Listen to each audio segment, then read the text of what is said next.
ପାଟି କର କହ। ମାଙ୍କଡ ତ ହଁ ବଡ଼ ପାଟିରେ କହ। ଜାମୁକୋଳି ଗଛରେ ଗୋଟେ ମାଙ୍କଡ ଅଛି, ହଁ ପାଣିରେ ଅଛି। ହଁ ତାପରେ କୁମ୍ଭୀର ଆଇକି ତାକୁ ଜାମୁକୋଳି ଗଛଟା ଅଛି। ହଁ କୁମ୍ଭୀର ଆଇକି ମାଙ୍କଡକୁ ମାରିଲା। ବଡ଼ ପାଟିରେ କହ, ବଡ଼ ପାଟିରେ କହ। ହଁ ମାତାନି ମତେ ଗୋଟେ ନେଲ ଜାମୁକୋଳି, ସେ ସବୁ ନେଲା ଗୋଟେ। ହଁ ତା ସ୍ୱାମୀ କହିଲା ଆରେ ଶୁଣୁଛ, ତାଙ୍କ ମାଉସ ବଲି ଆଇଥିବ, ତାଙ୍କ ମାଉସ ଦିଆ ଭତ ଥିବ ନା, ବଡ଼ ପାଟିରେ କହ। ବାହାରେ ଥିବନି। ବଡ଼ ପାଟିରେ କହ। ତାପରେ କଣ ହେଲା?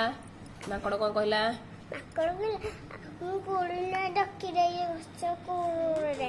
ତାପରେ ଭଦକିନି ଯାଇକି ଗଛ ଉପରୁ ଗଲା।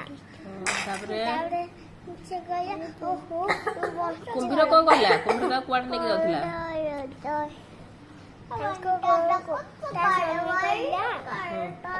ତ ପାଟି ବଡ଼ ପାଟି ହଉନି?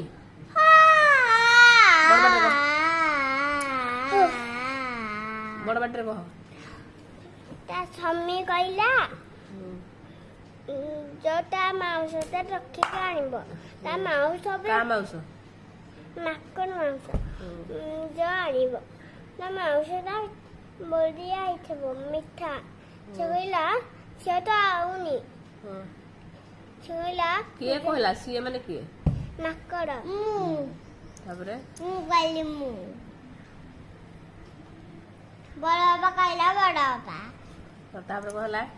ତାପରେ ମାଙ୍କଡ ଯାଇକି ତା ପିଠ ଉପରୁ ଦେଇଲା।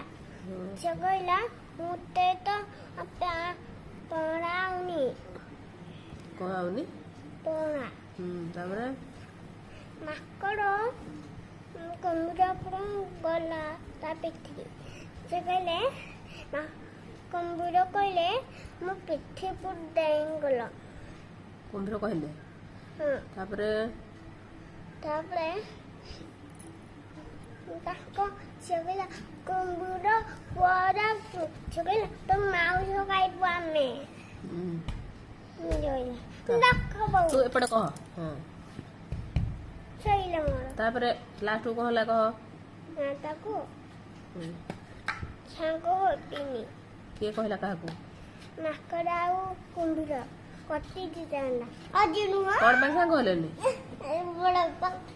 ତାଙ୍କେ ତା ସ୍ୱାମୀକି ନେଇକି ଯାଉଥିଲେ, କାହିଁକି ନା ତାଙ୍କେ ତା ମାଉସ ଖାଇବ ବୋଲି।